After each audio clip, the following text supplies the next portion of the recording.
Itinapon sa kalsada na parang basurang walang silbi. Pinalayas ng sariling anak sa gabing madilim. Si Doña Amelita, isang inang nagbigay ng lahat, ay nagtatago na ngayon sa guho ng nakaraan. Habang ang kanyang anak na si Severino ay nagpapakasasa sa yaman kasama ang asawang mapang-api, isang lihim ang nakabaon sa Casa Esperanza. Isang katotohanang sisira sa kanilang marangyang buhay. Hanggang kailan matitiis ng isang ina ang hapdi ng pagtataksil? Kaya bang bayaran ng bilyong halaga ang bawat patak ng luha ni ina?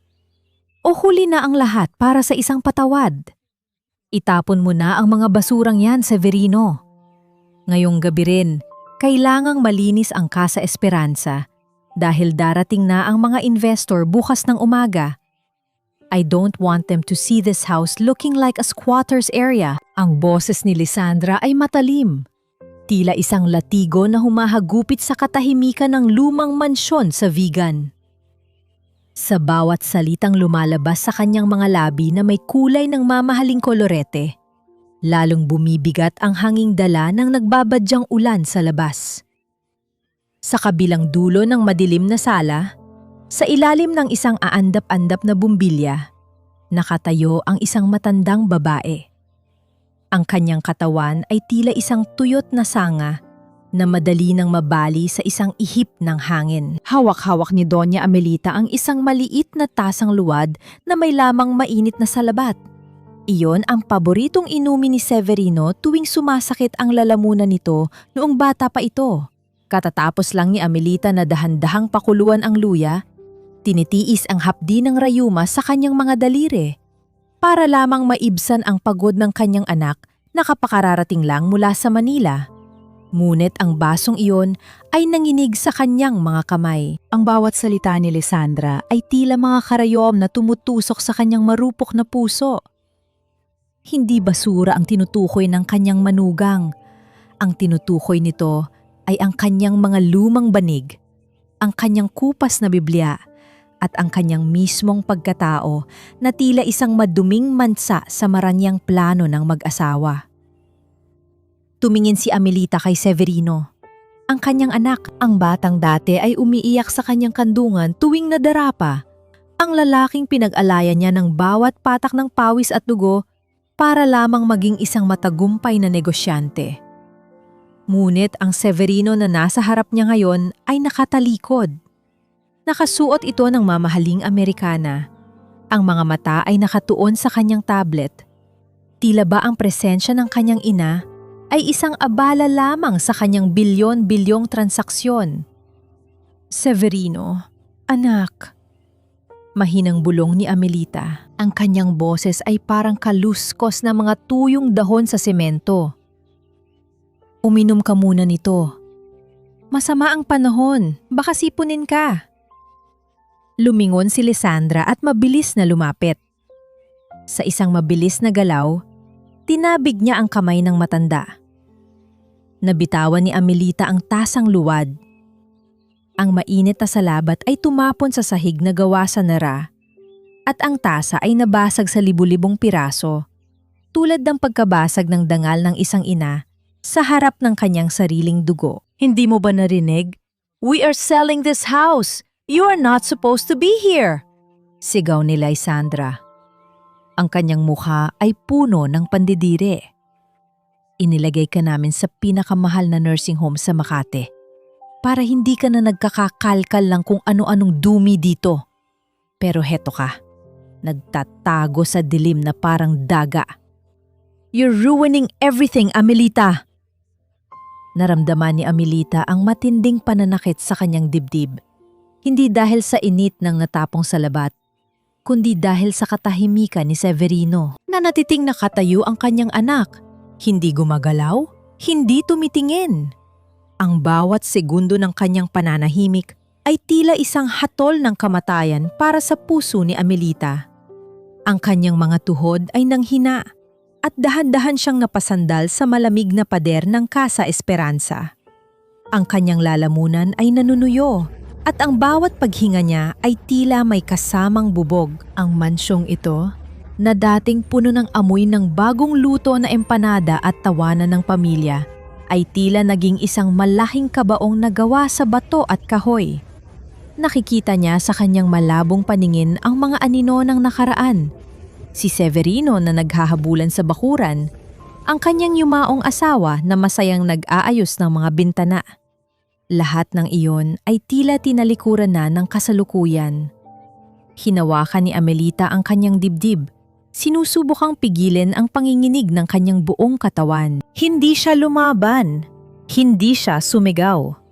Ang tanging maririnig lamang ay ang malalim at gumaralgal na paghinga ng isang matandang babaeng wala ng ibang mahiling, kundi ang kaunting init ng pagmamahal mula sa taong binigyan niya ng buhay. Tumingin siya sa mga piraso ng basag na tasa sa sahig. Doon, sa gitna ng dumi at natapong likido, nakita niya ang sarili niyang refleksyon. Isang babaeng nagbigay ng lahat hanggang sa wala nang natira sa kanya, kundi ang mga alaala ng isang anak na nakalimutan na kung paano maging isang anak. Muling nagsalita si Lisandra. Ang boses ay puno ng pang-ingutya. Kung hindi mo kayang disiplinahin ang sarili mo, ako ang gagawa niyan para sa'yo. Bukas na bukas din, kailangang wala na ang lahat ng kalat mo rito. You are an embarrassment to this family, Amelita. Anong sasabihin ng mga business partners ni Severino kung malalaman nilang ang nanay niya ay namumuhay na parang pulubi sa isang abandonadong bahay? You're dragging his name down to the mud. Ang bawat salita ni Lisandra ay tila bumabaon sa dibdib ni Amelita. Mas masakit pa kaysa sa anumang sugat sa balat. Ang matanda ay bahagyang napaatras. Ang kanyang mga daliri ay nanginginig habang pilit na kinakapkap ang gilid ng lumang lamesang nara upang hindi tuluyang mabuwal. Sa kanyang pandinig, ang boses ng manugang ay naging isang malabong ugong na lamang, ngunit ang bawat bigkas nito ay puno ng lason. Dahan-dahang nag-angat ng tingin si Amelita kay Severino. Anak, ang kanyang tinig ay tila isang piping pagsusumamo. Dito ko lang gustong hintayin ang huling sandali ko. Hindi naman ako nagpapaimportante. Gusto ko lang maramdaman ang amoy ng bahay kung saan ka unang natutong maglakad. 1 buwan lang, Severino.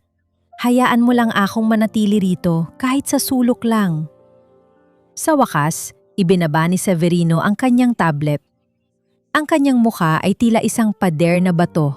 Walang emosyon, walang bakas ng pagmamahal na dati ay nagpapainit sa kanilang tahanan. Tumingin siya sa kanyang ina, ngunit ang kanyang mga mata ay hindi tumititig sa puso nito, kundi sa isang matandang babaeng naging balakid sa kanyang mabilis na pag-akyat sa rurok ng tagumpay. Ma, please! Ang boses ni Severino ay malamig at puno ng pagkabagot. Don't make this harder than it already is. Ibinigay ko na sa'yo ang lahat. Pinadalhan kita sa pinakamagandang pasilidad. Binabayaran ko ang mga doktor mo. Pero bakit kailangan bumalik ka rito at magmukhang kaawa-awa? Binibigyan mo lang ng dahilan ang mga tao na isiping pinapabayaan kita. You have 1 week. Pagkatapos niyan, kailangang maibigay na namin ang susi sa bagong may-ari. Ang katahimikang sumunod ay mas nakabibingi kaysa sa dagundong ng kulog sa labas ng mansyon.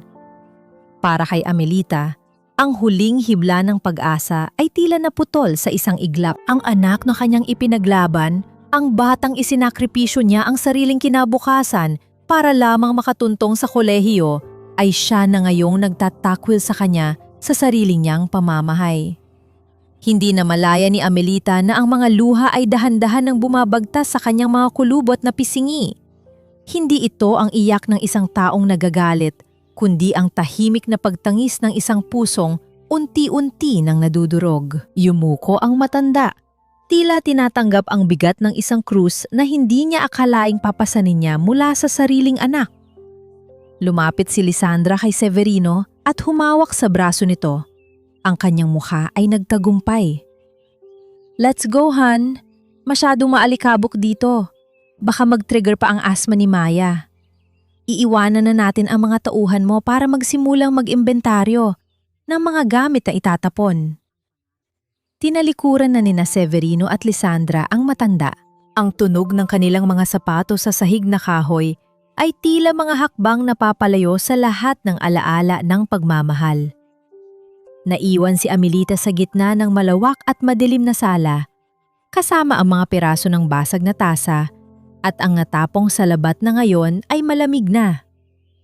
Sa labas, ang ulan ay nagsimulang pumatak sa bubong na yari sa luma at kinakalawang na yero, lumilikha ng isang malungkot at paulit-ulit na tunog na tila nakikiramay sa kanyang kalungkutan. Tinagmasdan ni Amelita ang kanyang mga kamay. Ang mga kamay na naglaban ng libu-libong damit, nagtanim sa bukid at nag-alaga sa isang Severino noong ito ay wala pa sa mundo. Ngayon, ang mga kamay na ito ay wala nang mahawakan, kundi ang hangin ng kawalan. Isang malalim na buntong hininga ang kumawala sa kanyang tuyot na labi. Panginoon, bulong niya sa katahimikan. Sana ay mapatawad niyo ang aking anak. Dahil sa kabila ng lahat, siya pa rin ang kaisa-isang hiyas na iningatan ko. Dahan-dahan siyang lumuhod sa sahig. Tinitiis ang matinding kirot sa kanyang mga tuhod para isa-isang pulutin ang mga basag na piraso ng tasa. Sa bawat dampi ng kanyang daliri sa matalim na porselana, tila may isang bahagi ng kanyang kaluluwa ang unti-unti ring nawawala. Ngunit sa gitna ng kanyang pagdurusa, isang maliit na bagay ang nakakuha ng kanyang pansin sa ilalim ng lamesa. Isang lumang kahon na matagal nang nakabaon sa limot, ang kahon na naglalaman ng pinakamalaking lihim ng Casa Esperanza. Ang pag-asa ay muling sumilip, ngunit kasabay nito ay ang takot. Isang lihim na maaaring magligtas sa kanya o tuluyang sumira sa buhay ng kanyang kaisa-isang anak. Huwag mong hayaang hawakan ng matandang yan ng anak ko, Severino. Hindi natin alam kung anong mikrobayo ang dala niya mula sa maduming sulok na kinalalagyan niya. Ang boses ni Lisandra ay parang hiwa ng matalim na papel. Maliit, ngunit mahapdi. Habang nakaupo sila sa loob ng kanilang marangyang sasakyan na nakaparada sa tapat ng Casa Esperanza, abala ang babae sa pagpahid ng alkohol sa kanyang mga kamay. Tila ba ang bawat hininga sa loob ng lumang mansyon ay nag-iwan ng dumi sa kanyang balat. Sa kabilang dulo ng upuan, si Maya, ang kanilang 8 taong gulang na anak, ay nakatingin sa labas ng bintana. Ang kanyang maliliit na daliri ay nakadikit sa salamin, pilit na inaabot ang anino ng kanyang lola Amelita na nakatayo sa may beranda. Ang bata ay may dalang isang maliit na manika. Ngunit ang kanyang isipan ay naiwan sa matandang babaeng may malungkot na mga mata. Lisandra, sobra ka naman yata. Mahinang sagot ni Severino. Ang kanyang mga kamay ay mahigpit na nakahawak sa manibela. Nanay ko pa rin siya. Isang mapait na tawa ang kumawala sa mga labi ni Lisandra. Nanay? Severino, look at her. She chose to live like a beggar. Binigyan natin siya ng choice, di ba? The best nursing home in the city with 24/7 nurses. Pero anong ginawa niya? Tumakas siya para magmukha tayong masama sa harap ng ibang tao. She is emotionally manipulating you. At hindi ko hahayaang madamay ang anak ko sa dumi ng laro niya. Lumingon si Lisandra kay Maya. Ang kanyang mukha ay biglang nagbago mula sa galit tungo sa isang peking lambing. Maya, baby, listen to mommy. Don't go near that old woman, okay? She's sick and dirty. Ayaw ni mommy na magkasakit ka. Tumingin ng bata sa kanyang ama, naghahanap ng kakampi, ngunit si Severino ay muling tumingin ng diretso sa kalsada. Ang katahimikan ni Severino ay parang isang pader na unti-unting naghihiwalay sa kanya mula sa kanyang sariling konsensya. Kinabukasan, habang abala sina Severino at Lisandra sa pakikipag-usap sa isang real estate agent sa harap ng bahay, Si Maya ay dahan-dahang lumusot patungo sa kusina. Nakita niya si Amelita na nakaupo sa isang maliit na bangko, abalang nagbabalat ng saging na saba para sa merienda. Ang mga kamay ng matanda ay nanginginig, ngunit may ingat sa bawat galaw nito. "Lola?" Mahinang tawag ni Maya. Lumiwanag ang mukha ni Amelita. Ang mga kulubot sa kanyang paligid ng mga mata ay tila naging mga guhit ng ligaya. "Maya, halika, apo. May niluto si Lola na paborito ng papa mo noong bata pa siya. Gusto mo bang tikman?" Lalapit na sana ang bata. Ang kanyang kamay ay nakataas para sa tradisyonal na pagmamano. Isang tanda ng paggalang na itinuro sa kanya ng kanyang yaya, hindi ng kanyang ina. Ngunit bago pa man dumampi ang noo ng bata sa kamay ni Amelita, isang malakas na yabag ng takong ang narinig sa sahig na kahoy. "Maya! What did I tell you?" Mabilis na hinablot ni Lisandra ang braso ng anak. Ang kanyang mukha ay punong-puno ng put habang nakatingin kay Amelita. "How dare you! Sinasadya mo ba talagang lasunin ang isipan ng anak ko? Hindi sapat na sinira mo ang image ni Severino, pati ba naman ng bata?" "Lisandra, wala akong masamang intensyon." Pagsusumamo ni Amelita, ang kanyang boses ay nanginginig sa takot. "Gusto ko lang makilala ang apo ko. Gusto ko lang maramdaman na may pamilya pa ako." "Pamilya? You lost that right the moment you became a burden." Tinalikuran ni Lisandra ang matanda at kinaladkad si Maya palabas. "And don't ever call her your apo again. Hindi ka nababagay sa pamilyang ito." Naiwan si Amelita na nakatayo sa gitna ng kusina. Ang binalatang saging ay nahulog sa sahig. Ang kanyang puso ay tila isang tilang unti-unting pinupunit.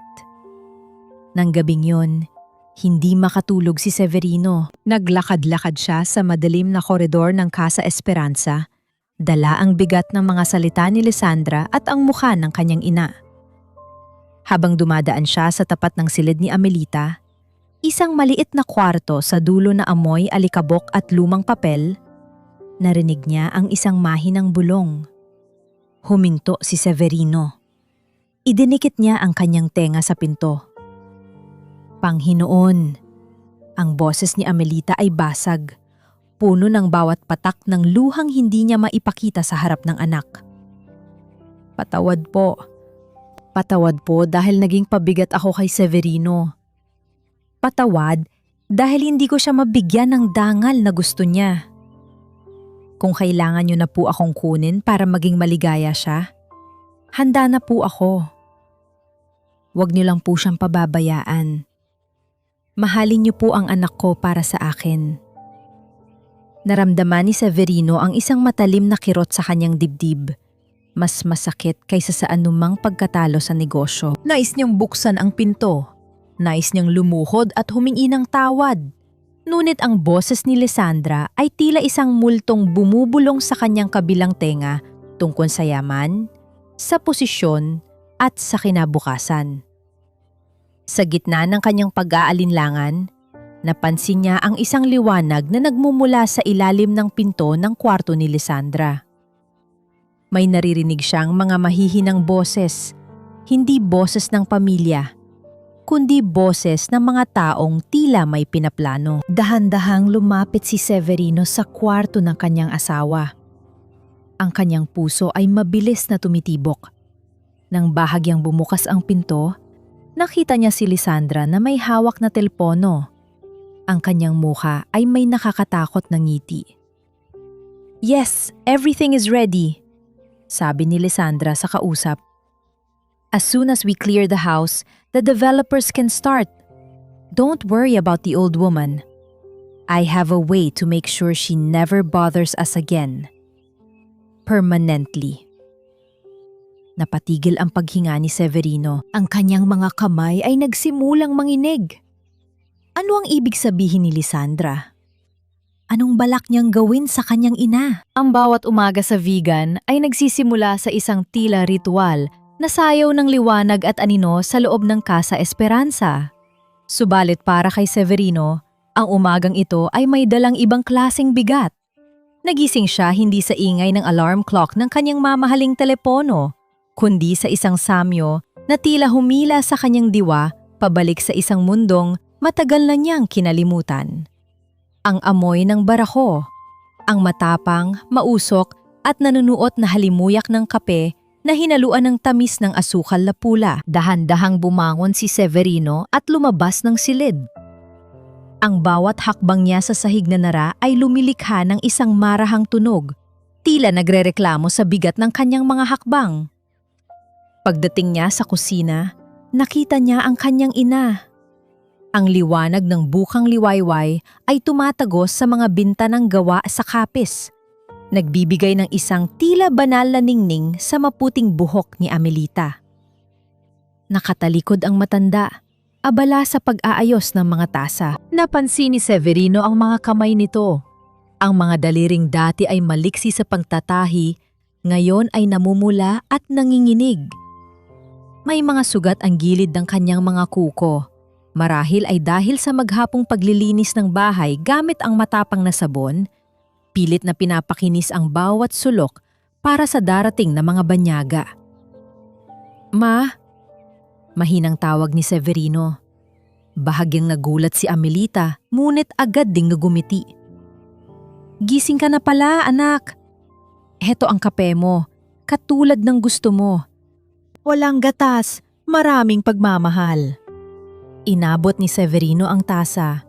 Ang init ng porselana ay tila dumadaloy sa kanyang mga ugat, tinutunaw ang yelong bumabalot sa kanyang puso. Sa bawat higop, naaalala niya ang mga madaling araw noong nag-aaral pa siya, ang mga gabing puyat siya sa mga libro habang ang kanyang ina ay tahimik na nagbabantay sa tabi niya, dala ang parehong tasa ng kape. Isang pait na may kasamang tamis, ang lasa ng pagsasakripisyo. Ngunit ang katahimikan ng umaga ay biglang nabulabog sa pagdating ni Lisandra. Pumasok siya sa kusina, bit-bit ang isang malaking itim na supot ng basura. Ang kanyang mga mata ay tila mga agila na naghahanap ng anumang dumi sa kanyang paligid.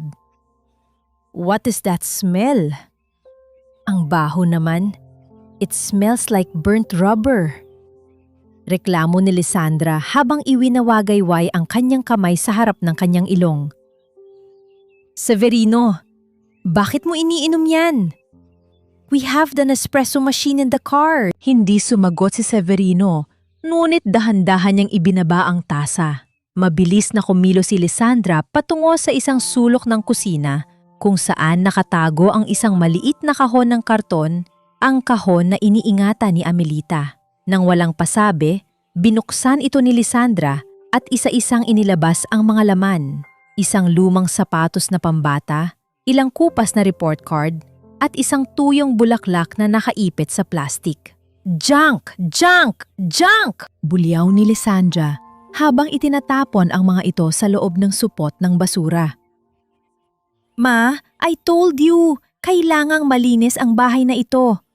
We cannot show this to the investors kung punong-puno ng basura ang bawat sulok. Huwag, Lisandra. Please. Pagsusumamo ni Amelita, ang kanyang mga kamay ay pilit na inaabot ang supot. Mga alaala yan ni Severino noong bata pa siya, ang mga unang sapatos niya. Memories don't pay the bills, ma. Sagot ni Lisandra nang hindi man lang tumitingin sa matanda. Severino, sabihan mo nga ang nanay mo. She's being sentimental over trash. Tumitig si Severino sa supot ng basura. Nakita niya ang gilid ng kanyang unang medalya sa paaralan na lumabas mula sa plastik. Nais niyang sumigaw. Nais niyang pigilan ang kanyang asawa. Ngunit ang anino ng kanyang ambisyon ay mas malaki pa kaysa sa kanyang katapangan. Nanatili siyang tahimik. Pinapanood ang kanyang kabataan na itinatapon na parang walang halaga. Nang lumaon ang araw habang nagtatrabaho si Severino sa sala, nakaramdam siya ng matinding pagod. Sumandal siya sa lumang silya at ipinikit ang kanyang mga mata. Sa kanyang pag-aakalang siya ay nag-iisa, naramdaman niya ang isang marahang paggalaw sa kanyang tabi. Nanatiling nakapikit si Severino, ngunit gising ang kanyang diwa. Naramdaman niya ang isang manipis at tuyot na kamay na dahan-dahang humahaplos sa manggas ng kanyang mamahaling Amerikana. Si Amelita, ang matanda, ay nakatayo sa tabi niya, tila isang aninong puno ng pag-ibig. Maingat ang bawat haplos nito. Tila ba natatakot na baka madumihan ang mamahaling tela? O baka magising ang anak na tila napakalayo na sa kanya? Ang laki na ng anak ko, bulong ni Amelita. Ang boses ay puno ng panginginig. Kahit anong yaman mo, para sa akin, ikaw pa rin ang batang may sakit na kailangang kantahan para makatulog. Patawarin mo si Mama kung hindi na kita kayang protektahan na yon. Isang mainit na likido ang gustong kumawala sa mga mata ni Severino, ngunit pinigilan niya ito. Ang sandaling naramdaman niya ang tunay na kalinga ng isang ina ay tila isang kutsilyong humihiwa sa kanyang konsensya. Maya-maya pa, ang katahimikan ay bumasag dahil sa isang malakas na tunog ng kanyang telepono. Isang tawag mula sa Manila. Hello? Yes, this is Severino Leodegario. Sagot niya habang mabilis na tumatayo, iniiwasan ang tingin ng kanyang ina na agad ding umatras sa dilim. Sir, tumatawag po kami mula sa accounting department ng Golden Sunset Nursing Home, sabi ng boses sa kabilang linya. May problema po tayo sa records. Napansin po namin na ang inyong monthly VIP payments ay itinigil na simula pa noong nakaraang taon. Ngunit ayon sa inyong bank statement, regular pong nababawasan ang inyong account para sa halagang ito. Napakunot ang noo ni Severino. What do you mean? I've been paying for my mother's premium care. I have the receipt sent by my wife's office. Iyon nga po ang ipinagtataka namin, sir. Ang aming facility ay nakatanggap ng cancellation notice 1 taon na ang nakalilipas. At ang pondo ay inilipat sa ibang account na hindi sa amin. Sino po ba ang may hawak ng inyong personal finances? Nanlamig ang buong katawan ni Severino. Lumingon siya patungo sa itaas na palapag, kung saan narinig niya ang malakas na tawa ni Lisandra habang kausap ang kanyang mga kaibigan tungkol sa bagong bibiling alahas. Ang bawat piraso ng puzzle ay unti-unting nabubuo sa kanyang isipan at ang katotohanang lumalabas ay mas masahol pa kaysa sa anumang bangungot. Saan napunta ang pera? At ano ang tunay na dahilan kung bakit pilit na pinapaalis ni Lisandra si Amelita sa Casa Esperanza ng ganoon kabilis? Sir Severino, ang inyong ina ay hindi itinatangi sa marangyang silid na inakala ninyo. Doon po siya itinapon sa likod, sa isang maliit na kwartong walang bintana at amoy amag, kasama ang mga pusang gala. Ang boses ni Don Esteban ay parang isang matalim na kutsilyong humihiwa sa malamig na hangin ng Casa Esperanza. Habang ang bawat patak ng ulan sa bubong ay tila mga luhang bumabagsak mula sa langit, paulit-ulit at walang tigil, naramdaman ni Severino ang unti-unting panlalamig ng kanyang mga daliri. Hawak niya ang isang basong gawa sa mamahaling kristal, puno ng alak na ang halaga ay katumbas na ng pagkain ng isang pamilya sa loob ng 1 buwan. Ngunit, ang bawat salita ng matandang katiwala ay tila lason na nagpapapait sa kanyang lalamunan. Nakatayo sila sa ilalim ng madilim na pasilyo, malayo sa ingay ng telebisyon sa itaas kung saan nanonood si Lisandra. Ang anyo ni Don Esteban ay basang-basa.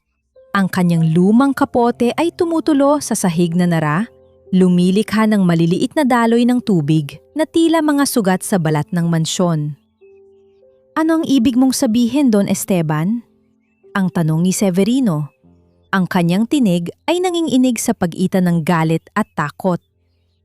I paid millions. Ang sabi ni Lisandra, ang kinuha naming package ay ang pinaka-premium. May sariling nurse, may aircon at masasarap na pagkain. Isang mapait na ngiti ang sumilay sa mga labi ni Don Esteban. Iyon po ang ipinapakita sa inyong mga litrato, sir.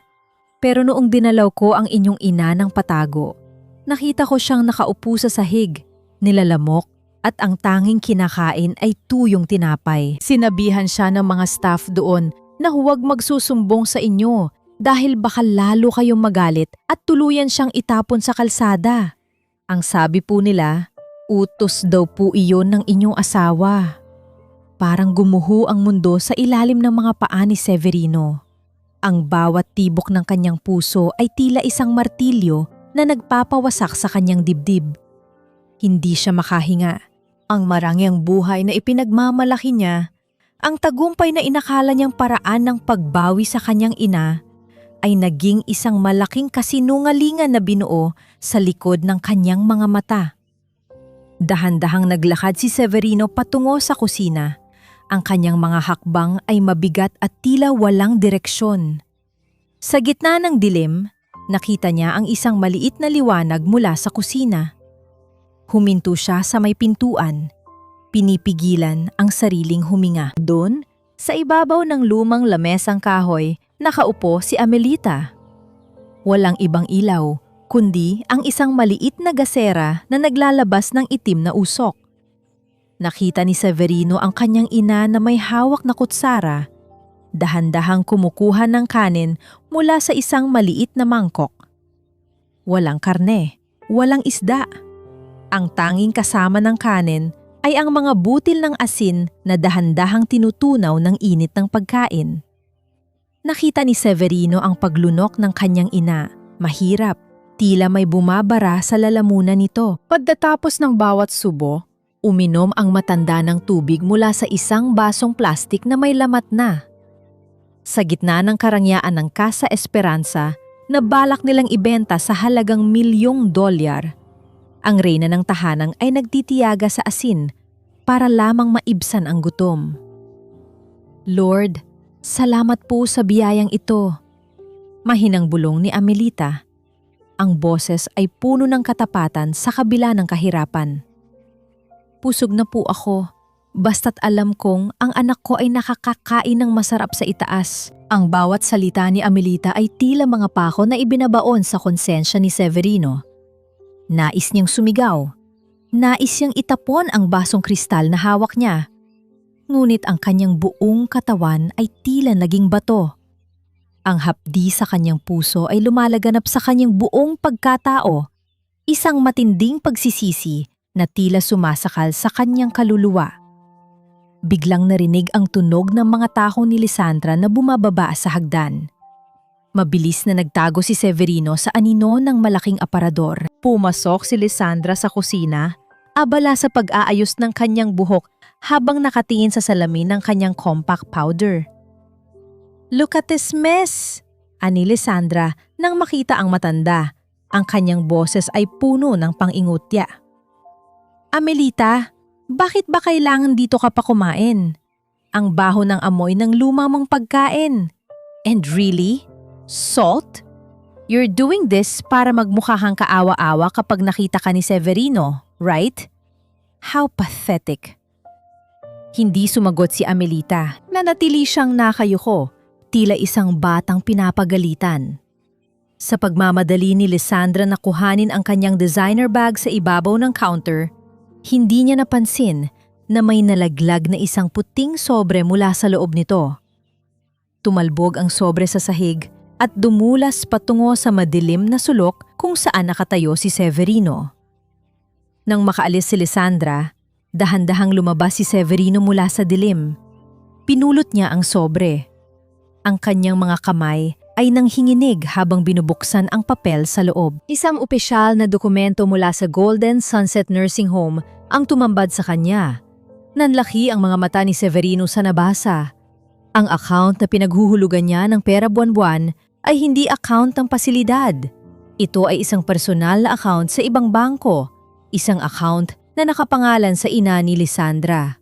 Ang bawat sentimong inakala niyang pambayad sa kalinga ng kanyang ina ay ginagamit na pambayad sa mga luho ng kanyang binan.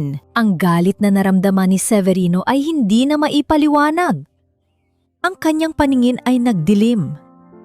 Tumingin siya sa kanyang ina na ngayon ay inililigpit na ang kanyang maliit na mangkok At pagkatapos ay tumingin siya sa direksyong pinuntahan ni Lisandra. Sino nga ba ang tunay na kaaway sa loob ng bahay na ito? At hanggang kailan mananatiling bulag ang isang anak sa harap ng unti-unting pagkaubos ng buhay ng kanyang ina? Isang nakakabining katahimikan ang bumalot sa kusina, ngunit sa loob ni Severino, isang bagyo ang kasalukuyang namumuo.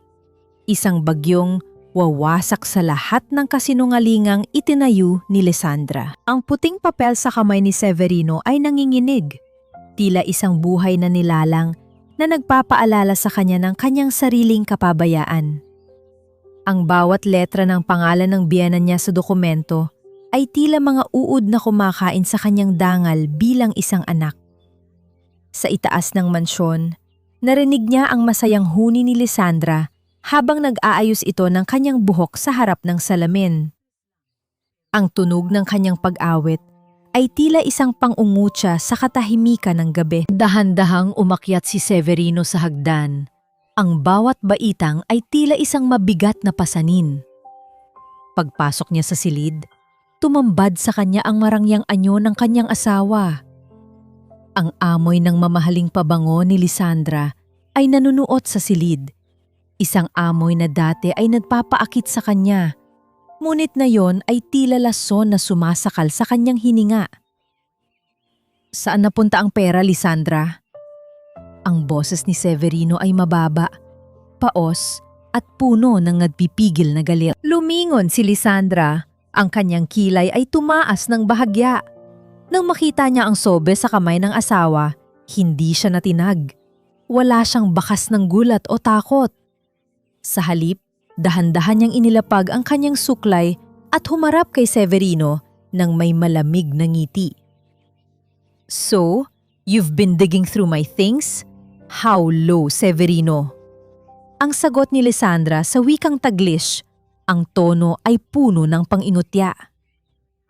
Kung tinatanong mo ang tungkol sa pondo ng nursing home, ginamit ko yon ng tama. Ginamit ko yon para sa investment para sa future ni Maya. Do you have any idea kung magkano ang tuition sa international school sa Switzerland? I am planning ahead, Severino. I am doing this for our family. Investment? Ang pambayad sa kalinga ng nanay ko, ginamit mong pambili ng alahas ng nanay mo? Sigaw ni Severino. Ang kanyang mga ugat sa leeg ay naglalabasan na. Pinabayaan mo siyang magdusa sa isang magduming kwarto habang tayo ay nagpapakasasa sa pera. Tao ka ba, Lisandra? Don't you dare raise your voice at me. Mabilis na gante ni Lisandra.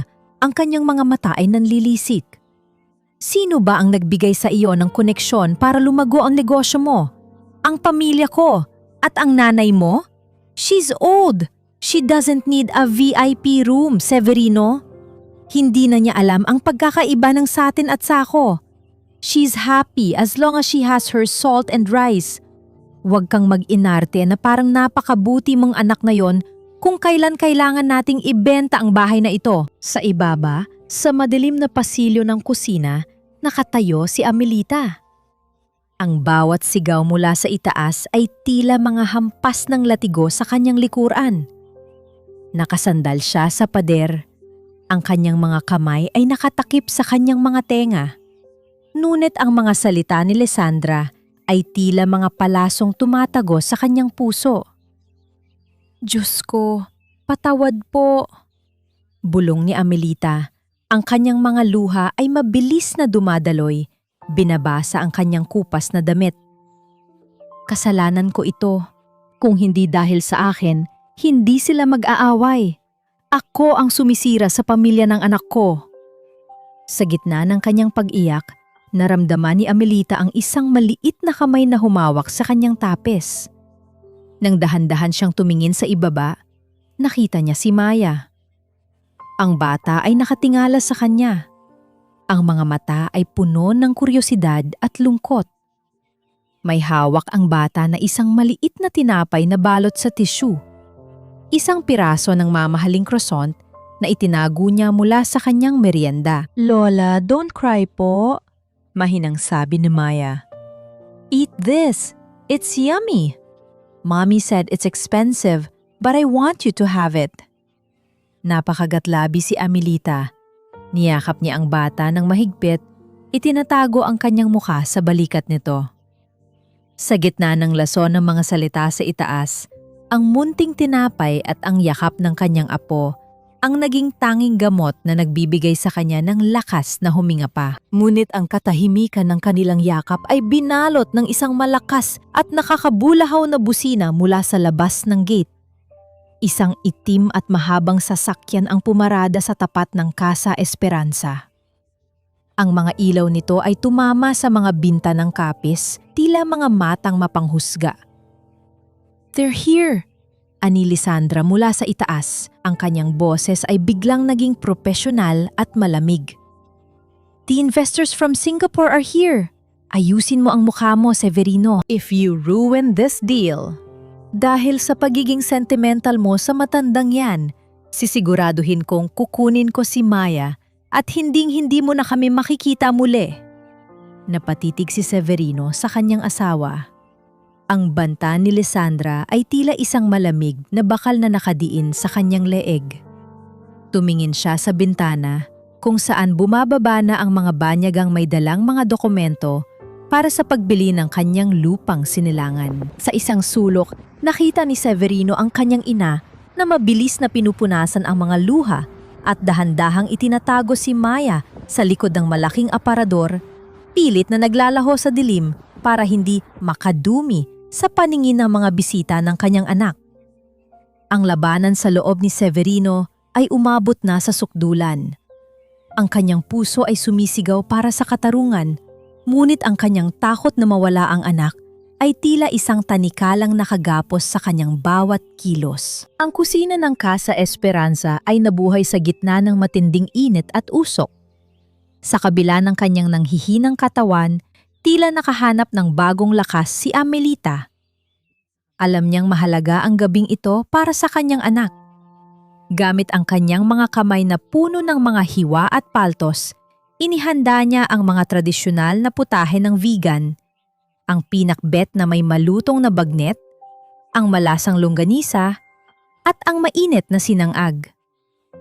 Nais niyang ipakita sa mga bisita ni Severino ang tunay na ganda ng kanilang pinagmulan, sa pag-asang baka sa huling pagkakataon, magbago ang isip ng kanyang anak na ibenta ang kanilang kasaysayan. Dahan-dahan niyang inilabas ang mga pagkain patungo sa mahabang lamesang gawa sa Molave. Ang mga banyagang mamumuhunan ay tila manghang-mangha sa halimuyak ng mga putahe. Ngunit ang atmosfera ay agad na nagbago nang pumasok si Lisandra sa silid, suot ang kanyang kulay gintong bestido na tila nagniningning sa ilalim ng chandelier. "Oh, please excuse the smell," ani Lisandra sa mga banyaga, habang gumagamit ng isang mamahalin at mabangong panyo para takpan ang kanyang ilong. Ang nanay ni Severino ay masyadong mapilit. "I told her to just order catering, but she insisted on cooking this provincial food. Pasensya na kayo. It's quite oily and unrefined, very much like the people here." Napatigil si Amelita sa pag-aayos ng kutsara. Ang mga salita ni Lisandra ay tila malamig na tubig na ibinuhos sa kanyang nag-aapoy na pagsisikap. Nakita niya ang pag-aalinlangan sa mga mata ng mga investor at ang mas masakit, nakita niya ang pagyuko ni Severino. Hindi tumingin ang kanyang anak sa kanya. "Hindi nito ipinagtanggol ang pagkaing kinamulatan nito. Actually, this is just a local help we hired for the meantime," dagdag pa ni Lisandra habang tumatawa ng pilit. "Severino, tell them. Sabihin mo sa kanila na hindi ito ang standard ng pamumuhay natin sa Manila." Tumingin si Severino sa kanyang ina. Nakita niya ang pawis sa noo nito, ang mansa ng toyo sa tapis nito, at ang pag-asang unti-unting namamatay sa mga mata ni Amelita. Sa halip na purihin ang luto ng ina, dahan-dahang tumangmo si Severino. "Yes, it's just a traditional meal. Let's focus on the contract, shall we?" Ang bawat subo ng mga bisita ay tila isang tinik sa lalamunan ni Amelita. Nanatili siyang nakatayo sa isang sulok, tila isang rebulto ng pait. Nang matabig ng isang investor ang sarsa at tumalsik ito sa sahig, mabilis na lumapit si Amelita para punasan ito. See? Very efficient for her age. Pangungutya ni Lisandra habang tinatapakan ng bahagya ang kamay ni Amelita na nasa sahig para hindi ito makagalaw. Clean it well, okay? Huwag mong dungisan ang sapatos ng mga bisita namin. Hindi kumibo si Amelita. Tiniis niya ang bigat ng takong ni Lisandra sa kanyang mga daliri. Sa gitna ng sakit, tiningnan niya si Severino. Nagbabaka sakali ng kahit isang sulyap ng pagdamay. Ngunit ang kanyang anak ay abala sa pagpapaliwanag ng mga blueprint ng itatayo nilang hotel sa lugar na kinatatayuan ng Casa Esperanza. Nang matapos ang hapunan at lumabas na ang mga investor para tingnan ang paligid ng mansyon, dahan-dahang pumasok si Amelita sa kusina. Doon, sa gitna ng mga maruming pinggan, kinuha niya ang dulo ng kanyang tapis at dahan-dahang pinunasan ang luhang kanina pagustong kumawala. Ngunit nang marinig niya ang mga hakbang ni Severino na papalapit, mabilis niyang inayos ang kanyang sarili. Pilit siyang ngumiti, isang ngiting pilit na itinatago ang pagkadurog ng kanyang puso. Busog ba sila, anak? Tanong ni Amelita. Ang boses ay nanginginig, ngunit puno ng kalinga. Nagustuhan ba nila ang luto ko? Hindi sumagot si Severino. Sa halip, kumuha siya ng isang puting dokumento mula sa kanyang bulsa at inilapag ito sa ibabaw ng lamesang puno ng mga tira-tirang pagkain. Ma, kailangan mo na itong pirmahan, sabi ni Severino. Ang boses ay walang bakas ng emosyon. This is the waiver of rights. Binayaran na nila ang down payment. Bukas, magsisimula na ang mga surveyor. Kailangan mo nang lisanin ang Casa Esperanza sa Makalawa. Nanlamig ang buong pagkatao ni Amelita. Tiningnan niya ang dokumento. Pagkatapos ay ang kanyang anak. Ang pluma sa ibabaw ng papel ay tila isang sandatan na papatay. Sa huling alaala niya ng kanyang asawa at ng kanilang pamilya. Severino, anak, sa Makalawa? Bulong ni Amelita. Saan ako pupunta? Ang nursing home ay sarado na para sa akin, di ba? I'll find you a place, ma. Somewhere else. Sagot ni Severino bago mabilis na tumalikod. Tila natatakot na makita ang pagguho ng mukha ng kanyang ina. Naiwan si Amelita sa gitna ng kusina, hawak ang pluma. Ang ulan sa labas ay nagsimulang pumatak ng malakas. Lumilika ng isang mabigat na ingay sa bubong na tila sumasabay sa paghagulgol ng kanyang kaluluwa. Ang gabi sa Vigan ay binalot ng isang galit na kalikasan. Ang hanging amihan na dati ay marahang humahaplos sa mga binta ng kapis ay naging isang mabangis na umol na tila gustong tibuagin ang mga pundasyon ng Casa Esperanza. Ang bawat patak ng ulan sa bubong na yero ay hindi na tila isang awit, kundi parang libu-libong maliliit na batong ibinabato mula sa langit, lumilikha ng isang nakabibinging ingay na pumupuno sa bawat sulok ng mansyon. Sa gitna ng kadiliman ng gabi, biglang binalot ng katahimikan ang loob ng bahay nang tuluyang mawala ng kuryente. Ang tanging liwanag na natitira ay ang bawat iglap ng matatalim na kidlat na nagpapakita ng mga anyong tila mga multo sa loob ng sala. I can't take this anymore. Ang baho, ang dilim at ang ingay ng matandang yan sa pang-ubo ay nakakabaliw. Ang sigaw ni Lisandra na umalingaw sa pasilyo. May hawak siyang flashlight na ang liwanag ay pabalik-balik na tumatama sa mukha ni Severino. Severino, hindi ako makakatulog sa kwartong ito habang ang basura ng nanay mo ay nasa kabilang silid. I want her things out. Now! Lisandra, may bagyo sa labas! Saan mo naman gustong dalhin ang mga gamit niya sa ganitong oras? Pilit na sagot ni Severino. Ang kanyang boses ay tila pagod na. I don't care. Doon sa kamalig, sa garahe, o kahit sa kalsada. Basta, ayoko nang makita ang mga iyan sa loob ng bahay na ito. Narinig ni Amelita ang lahat mula sa kanyang maliit na silid. Sa bawat dagundong ng kulog, tila lumiliit ang kanyang mundo. Nang bumukas ang kanyang pinto, tumambad ang anyo ni Lisandra na tila isang dyablo sa gitna ng dilim. Walang sabi-sabing hinablot ni Lisandra ang lumang maleta ni Amelita at ang ilang balot ng kanyang mga damit. "Wait, Lisandra! Huwag ang mga iyan!" Pagsusumamo ni Amelita, pilit na hinahabol ang manugang habang ang kanyang mga binti ay nanginginig sa ginaw at takot. Ngunit tila bingi si Lisandra. Binuksan niya ang pinto patungo sa likod bahay, ang bahagi ng mansyon na walang bubong at lantad sa bagsik ng bagyo. Doon, isa-isang itinapon ni Lisandra ang mga gamit ni Amelita. Ang mga lumang litrato, ang mga kupas na damit at ang mga alaala ng isang buhay ay agad na nabasa at humalo sa putik. "Huwag po! Ang krusipiso ng asawa ko!" Isang matinis na sigaw ang kumawala sa lalamunan ni Amelita nang makita niyang lumipad ang isang lumang krusipisong kahoy patungo sa madilim at basang bakuran.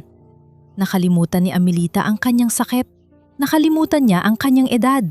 Lumabas siya sa gitna ng unos. Hinahayaan ang malakas na ulan na bumugbog sa kanyang payat na katawan. Ang kanyang mga paa ay nabaon sa putik habang pilit niyang hinahanap ang tanging alaala ng yumaong ama ni Severino. Doon, sa ilalim ng isang matandang puno ng nara na tila tutumbas na sa lakas ng hangin, natagpuan niya ito. Nakaluhod si Amelita sa gitna ng rumagasang ulan. Ang kanyang puting buhok ay nakadikit na sa kanyang mukha habang mahigpit niyang niyayakap sa kanyang dibdib ang krusipisong kahoy. Ang krus na gawa sa kahoy na yakal na binuo pa ng kanyang asawa para sa kanilang kasal ay ang tanging bagay na nagbibigay sa kanya ng init sa gitna ng napakalamig na gabi. Ang ulan ay humahalo sa kanyang mga luha, ngunit ang kanyang mukha ay puno ng isang klaseng kapayapaan na tila handa na siyang mamatay basta't hawak niya ang kanyang pananampalataya at ang kanyang alaala. Nakita ito ni Severino mula sa beranda. Ang anyo ng kanyang ina na tila isang basang sisiu sa gitna ng bagyo ay tumama sa kanyang puso na parang isang kidlat. "Ma, pumasok ka rito!" Sigaw ni Severino habang tumatakbo patungo sa kanyang ina. Binuhat niya ang nanghihinang katawan ni Amelita at ipinasok sa loob habang si Lisandra ay nakatayo sa pintuan, nakapamewang at walang bakas ng pagsisisi. "Look at you, Severino. Masyado kang nagpapadala sa drama ng matandang yan." Ang bulyaw ni Lisandra nang mailapag ni Severino ang ina sa sahig ng kusina. "Isasama mo ba siya sa Manila? Isasama mo ba ang dumi at ang malas sa dala niya sa buhay natin? Dahil kung oo, kaming dalawa ni Maya ang aalis." Isang matalim na kidlat ang muling gumuhit sa langit, nagbigay ng isang nakasisilaw na liwanag na nagpakita sa namumutlang mukha ni Severino at sa nanginginig na anyo ni Amelita na nakayakap pa rin sa kanyang krus. "Pumili ka, Severino?" Ang huling ultimatum ni Lisandra. Ang boses ay mas malamig pa kaysa sa ulan sa labas. "Ang matandang yan na pabigat na sa buhay mo o ang pamilyang binuo natin, ang asawa mo at ang anak mong si Maya? Decide now or you'll lose us forever." Ang katahimikang sumunod ay binalot lamang ng tunog ng mabigat na paghinga ni Amelita at ang malakas na bugso ng hangin na tila humihingi rin ng kasagutan. "Hindi mo na kailangang pumili, Severino. Ako na ang aalis. Huwag mo lang silang itaboy. Huwag mong sirain ang pamilya mo dahil sa isang matandang tulad ko." Ang boses ni Amelita ay tila isang marahang ihip ng hangin na nagtatangkang patayin ang naglalagablab na apoy ng galit sa loob ng silid. Nakatayo siya sa gitna ng kusina, basang-basa at nanginginig, habang ang tubig mula sa kanyang damit ay lumilika ng isang malungkot na lawa sa sahig. Ang krusipisong kahoy ay mahigpit pa ring nakayakap sa kanyang dibdib. Tila ito ang tanging angkla na nagpapanatili sa kanya sa mundong ito. Tumingin si Severino sa kanyang ina at pagkatapos ay kay Lisandra. Ang bawat hibla ng kanyang pagkatao ay tila hinahatak sa dalawang magkasalungat na direksyon. Ang sakit sa kanyang dibdib na kanina, panagsimula bilang isang maliit na kurot, ay biglang naging isang nagbabagang bakal na tila idiniin sa kanyang puso. Severino, ano na? Will you just stand there and look at her? Ang buliw ni Lisandra, ang kanyang boses ay puno ng pang-inginig ng galit. Make a choice. This is the last time I will ask you. Sinubukan ni Severino na magsalita, ngunit ang hangin ay tila ayaw nang pumasok sa kanyang lalamunan. Ang kanyang paningin ay nagsimulang maglaro. Ang mukha ni Lisandra ay naging isang malabong anino, habang ang mukha ng kanyang ina ay tila nagminingning sa gitna ng kadiliman. Isang matalim na kirot ang gumuhit mula sa kanyang kaliwang braso, patungo sa kanyang leeg.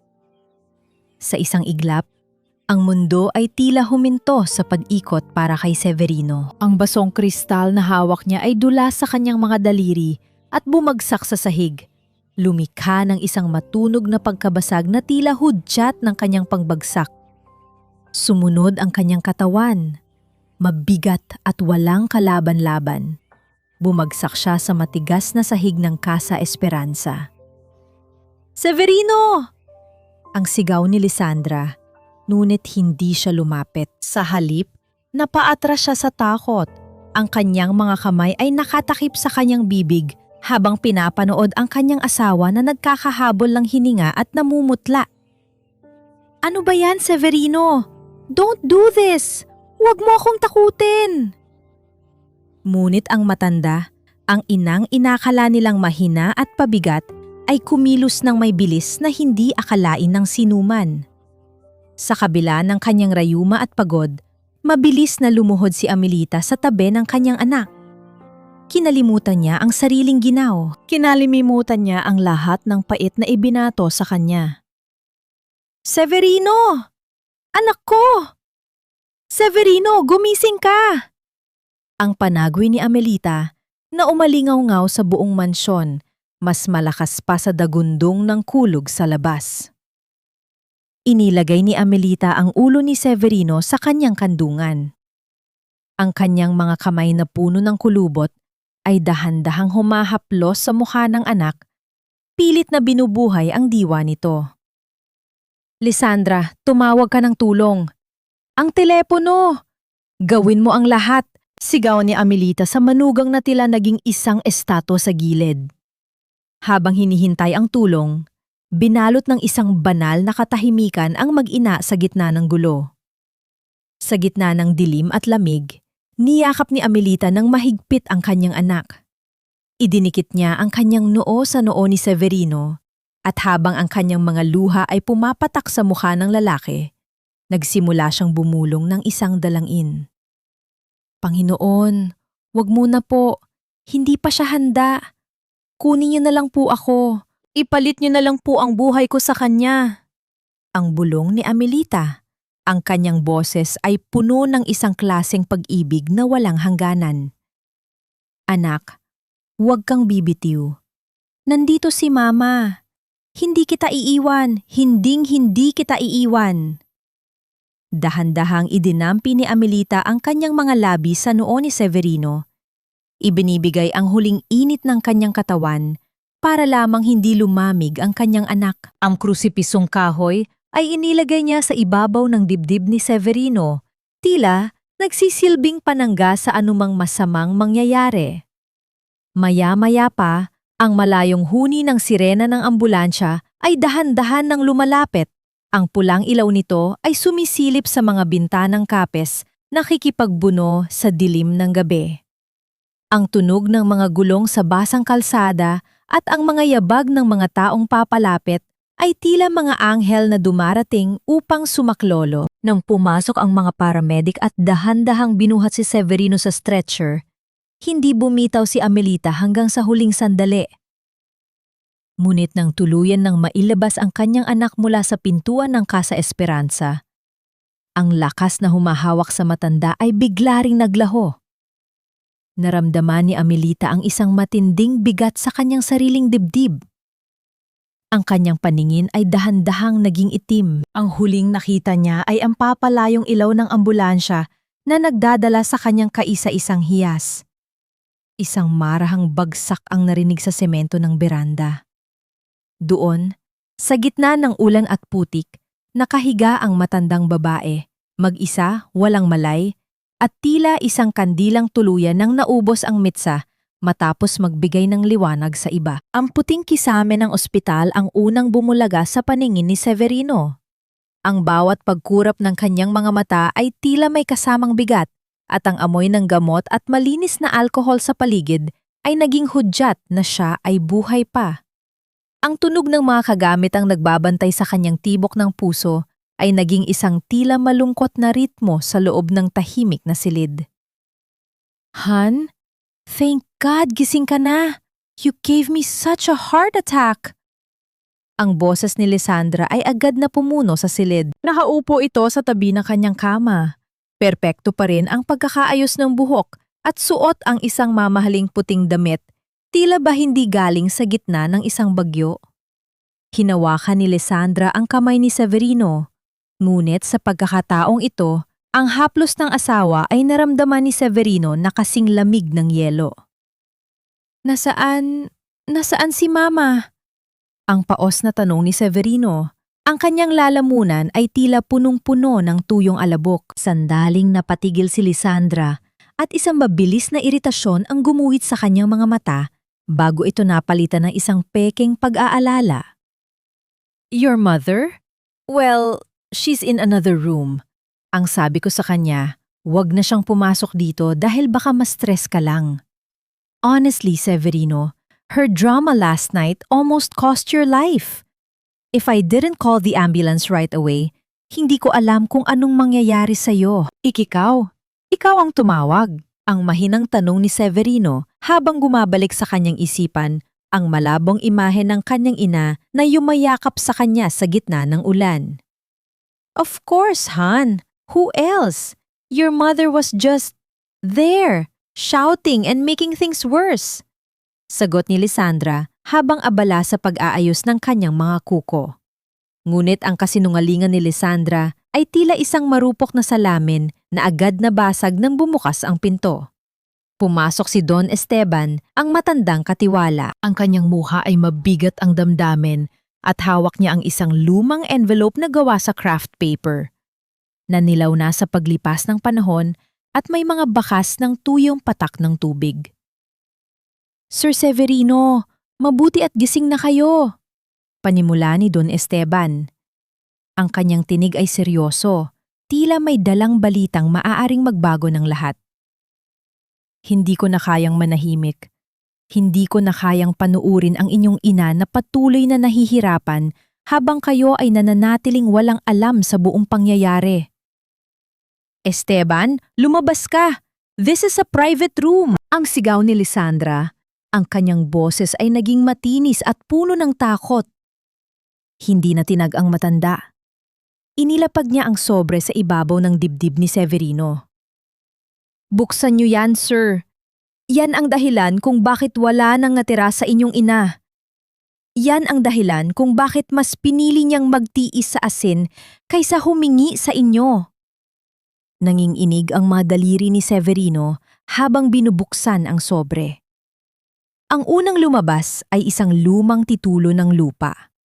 Ang lupang kinatatayuan ng Casa Esperanza. Ngunit may kalakipitong dokumento ng pagkakasangla at tuluyang pagbebenta ng iba pang mga sakahan ng pamilya Leodegario 20 taon na ang nakalilipas.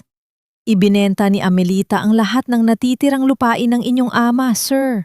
Hindi para sa kanyang sarili, kundi para mabayaran ang inyong tuition sa Manila noong nalugi ang inyong unang negosyo. Paliwanag ni Don Esteban habang ang bawat salita niya ay tila isang suntok sa sikmura ni Severino. Ngunit hindi pa doon nagtatapos. Isang maliit na tumpok ng mga dilaw na papel ang nalaglag mula sa sobre. Mga card ito mula sa isang blood bank. Ang bawat card ay may nakasulat na petsa at ang pangalan ng donor. Amelita Leodegario. Sir, Noong mga panahong sinasabi ninyong sapat na ang perang pinapadala ninyo, hindi nyo alam na ang inyong ina ay palihim na naglalaba ng damit ng ibang tao at nagbebenta ng sarili niyang dugo para lamang may maipadala sa inyo tuwing sasabihin ninyong kailangan nyo ng puhunan. Ang patuloy ni Don Esteban, ang kanyang boses ay nanginginig na sa galit. Iyan ang mga bakas ng turok na nakikita ninyo sa kanyang braso. Hindi iyan dahil sa sakit, kundi dahil sa pag-ibig na pilit ninyong niliitan ang halaga. Napako ang tingin ni Severino sa mga blood donation cards. Isang matinding imahe ang pumasok sa kanyang isipan, ang kanyang ina. Namumutla at nanghihina sa isang malamig na klinika, ibinibigay ang kanyang mismong buhay para lamang makabili siya ng mamahaling kotse at makapagtayo ng opisina sa Makati. Tiningnan ni Severino ang sarili niyang mga kamay. Ang mga kamay na malinis, may suot na relo na nagkakahalaga ng milyon at ang balat na hindi kailanman nakaranas ng hirap. Naisip niya ang bawat sentimong ginastos niya sa mga luho ni Lisandra, bawat piging na dinaluhan niya, habang ang kanyang ina ay literal na binabawasan ang sariling dugo para lamang suportahan ang kanyang mga pangarap. Hayop ako. Ang tanging salitang lumabas sa bibig ni Severino, ang kanyang paghagulgol ay nagsimulang kumawala. Isang tunog ng isang lalaking, ngayon lamang, naintindihan ang tunay na kahulugan ng salitang sakripisyo. Don't listen to him, Severino. Pakawala lang siya ng mga kaaway mo. Ang huling hirit ni Lisandra, ngunit bago pa siya makalapit, mabilis siyang itinulak palayo ni Severino. Lumabas ka, Lisandra. Ang boses ni Severino ay galing sa pinakamailalim na bahagi ng kanyang pagkatao. Lumabas ka bago ko malimutan na babae ka. What? You choosing that old woman over me? Over our future? Ang future na itinayo sa dugo ng nanay ko ay hindi future, Lisandra. Iyon ay isang sumpa. Ang sagot ni Severino habang pilit na bumabangon sa kabila ng sakit ng kanyang puso. Esteban, dalhin mo ako sa kanya. Dalhin mo ako sa nanay ko. Sa kabilang silid, nakahiga si Amelita. Ang kanyang mukha ay kasing puti ng mga kumot at ang kanyang paghinga ay dahan-dahan at mababaw. Nang pumasok si Severino, hila-hila ang kanyang IV stand at nanginghinig ang mga binti. Hindi niya napigilang mapaluhod sa paanan ng kanyang ina. Nang dahan-dahang imulat ni Amelita ang kanyang mga mata at makita ang kanyang anak, ang unang ginawa niya ay hindi ang magreklamo. Dahan-dahan niyang iniabot ang kanyang nanginghinig na kamay para haplusin ang pising-i ni Severino. Anak, buhay ka. Salamat, Panginoon. Buhay ang anak ko. Ang bulong ni Amelita, ang kanyang boses ay tila isang himig mula sa langit. Hindi na nakapagsalita si Severino. Isinubsob niya ang kanyang mukha sa mga palad ng kanyang ina. Hinahayaan ang kanyang mga luha na basain ang mga kamay na nagbigay sa kanya ng lahat. Ngunit sa gitna ng kamilang pagtatagpo, ang tunog ng mabilis na pagtakbo ng mga nurse sa pasilyo at ang pagpasok ng isang doktor na may dalang seryosong mukha ang bumasag sa sandaling iyon. Sir, kailangan nating ilipat ang inyong ina sa intensive care unit, ani ng doktor. Ang kanyang puso, tuluyan na itong bumigay dahil sa sobrang pagod at stress mula kagabi. Napatitig si Severino sa kanyang ina. Ang takot na mawala ito ay mas matindi pa kaysa sa takot na mamatay siya kanina. Ang tunog ng mga gulong ng IV, stand sa makinis na sahig ng ospital, ay tila isang palagiang paalaala kay Severino ng bawat segundong nasayang niya sa pagiging bulag. Sa bawat hakbang niya patungo sa intensive care unit kung saan naroon ang kanyang ina, nararamdaman niya ang bigat ng mga kasalanang hindi mababayaran ng anumang yaman. Ngunit sa gitna ng panghihina ng kanyang katawan, may isang apoy na nagsimulang mag-alab sa kanyang mga mata. Ang apoy ng katarungan. Hindi pa siya tuluyang nakakarating sa tapat ng silid ni Amelita nang harangin siya ni Lisandra. Nakatayo ang babae sa gitna ng pasilyo, suot ang kanyang mamahaling sunglasses kahit nasa loob ng gusali, at hawak ang kanyang telepono na tila ba isang remote control ng buhay ni Severino. Severino, stop this madness! Pinapahiya mo ako sa harap ng mga investors. Ang boses ni Lisandra ay matigas. Walang bakas ng habag sa asawang katatapos lang operahan o sa biyenang nag-aagaw buhay. I've talked to the lawyers. We can still sign the papers today. Kapag namatay ang nanay mo, mas magiging komplikado ang paglipat ng titulo. Gawin na natin ito ngayon. Tumigil si Severino sa paglalakad. Dahan-dahan niyang iniangat ang kanyang ulo. Ang kanyang mukha na dati ay puno ng pag-aalinlangan ay tila naging isang estatwa ng matigas na bato. Tiningnan niya si Lisandra ng diretso sa mga mata. Isang tingin na nagpaurong sa babae nang hindi nito namamalayan. Ang papel na iyon ay hindi na mapipirmahan, Lisandra. Ang boses ni Severino ay mababa, ngunit puno ng kapangyarihan na tila isang kulog bago ang malakas na bagyo. Dahil ang Casa Esperanza ay hindi na ibebenta at ikaw ay wala na ring bahagi sa buhay ko. Isang mapait na tawa ang kumawala kay Lisandra. What? You're kidding, right? Severino, look at yourself! You're nothing without my family's connections. Ipinapaalala ko sa'yo, ang kalahati ng assets mo ay nakapangalan sa akin. Kunin mo lahat. Sagot ni Severino habang dahan-dahang tinatanggal ang gintong singsing sa kanyang daliri. Ang tunog ng paghugot ng metal sa kanyang balat ay tila huling pagputol sa tanikalan ng kanyang paghihirap. Kunin mo ang mga kondo, ang mga kotse, ang mga stocks. Pero ang Casa Esperanza, ang dangal ng nanay ko at ang anak ko, yan ang hinding-hindi mo mahahawakan. Inilagay ni Severino ang singsing sa palad ni Lisandra. Ito ang bayad ko sa bawat patak ng dugo na ninakaw mo sa nanay ko para sa mga luho mo. Ngayon, umalis ka. Huwag mo nang hintayin na kalad ka rin kita palabas ng ospital na ito sa harap ng lahat. You will regret this! Ang sigaw ni Lisandra.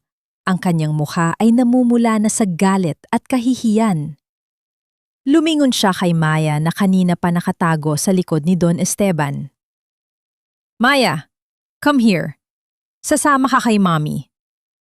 Ngunit ang bata ay hindi gumalaw. Humigpit ang kapit ni Maya sa kamay ng matandang katiwala. Ayoko po, Mommy. Gusto ko po kay Lola. Dirty daw po si Lola, sabi nyo. Pero si Lola po, binigay niya ang tinapay niya sa akin. Kayo po, laging galip. Ang mga salita ng bata ay tila isang huling sampal sa mukha ni Lisandra. Sa gitna ng puting pasilyo, tumayo si Lisandra na mag-isa. Balot ng kanyang mamahaling gamit ngunit hubad sa pagmamahal at respeto. Tinalikuran siya ni Severino. Hila-hila ang kanyang IV stand at pumasok sa silid ni Amelita kasama si Maya. Pagpasok sa loob, ang tanging maririnig ay ang ritmo ng heart monitor na nagpapakita ng mahinang tibok ng puso ni Amelita. Lumapit si Severino sa kama at dahan-dahang hinawakan ang kamay ng ina. Ang kamay na ito ay kasing lamig na ng marmol, ngunit para kay Severino, ito pa rin ang pinakamainit na kanlungan sa mundo. Ma, wala na siya. Hindi na tayo sasaktan ni Lisandra. Bulong ni Severino. Ang kanyang mga luha ay muling pumatak sa kumot ng ospital. Sisimulan natin muli sa vegan. Aayusin ko ang Casa Esperanza. I'll make it your paradise, Ma. Just please, stay with me. Huwag mo akong iwan ngayon kung kailan natuto na akong maging anak. Naramdaman ni Severino ang isang bahagyang paggalaw sa mga daliri ni Amelita. Isang napakahina, ngunit tunay na pisil. Isang tanda na naririnig siya ng ina na ang kaluluwa nito ay lumalaban pa rin para sa huling pagkakataon na makasama ang kanyang yas. Lumingon si Severino kay Don Esteban na nakatayo sa may pintuan. Esteban, ihanda mo ang lahat. Paglabas ni Mama rito, uuwi tayo sa vegan. At ipaalam mo sa lahat, ang Casa Esperanza ay hindi na isang abandonadong mansyon. Ito ang magiging tahanan ni Ina.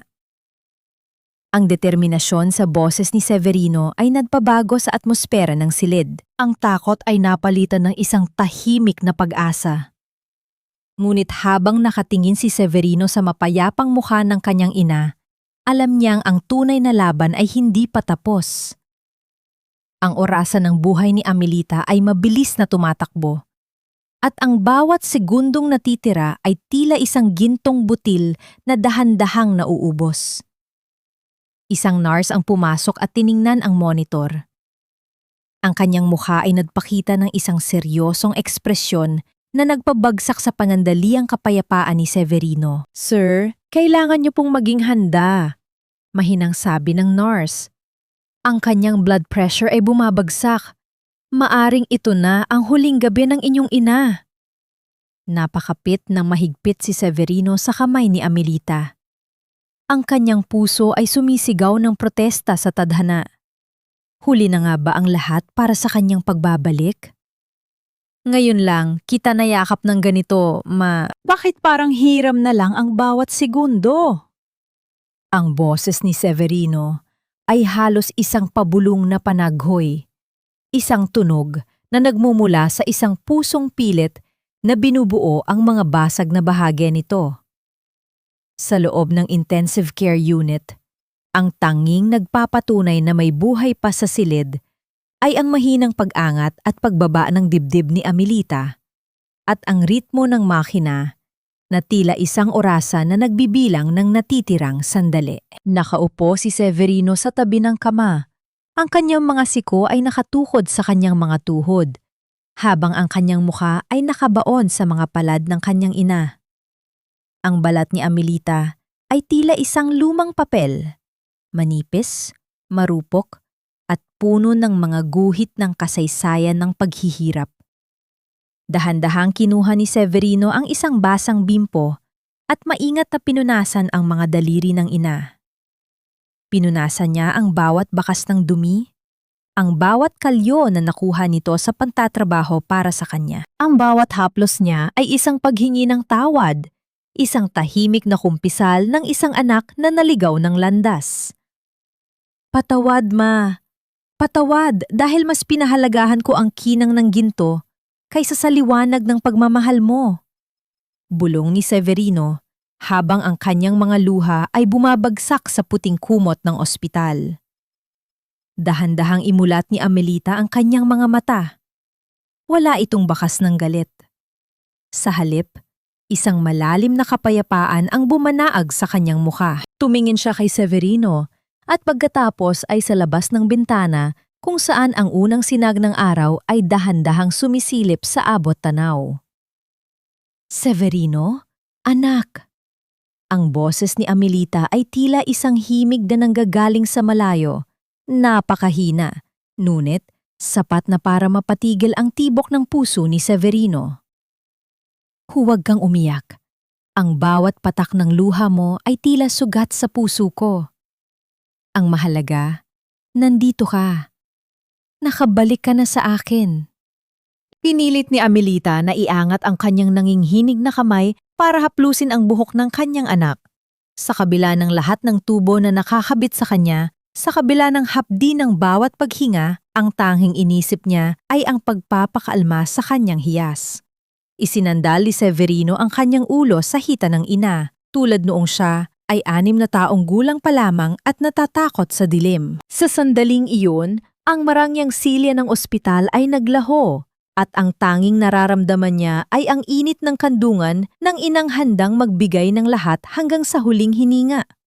"Iuuwi kita sa vegan, ma," ani Severino. Ang boses ay puno ng determinasyon. "Sa Casa Esperanza tayo titira. Ipapaayos ko ang harden para sa iyo. Magtatanim tayo ng maraming bulaklak at bawat umaga, ako ang magtitimpla ng kape mo."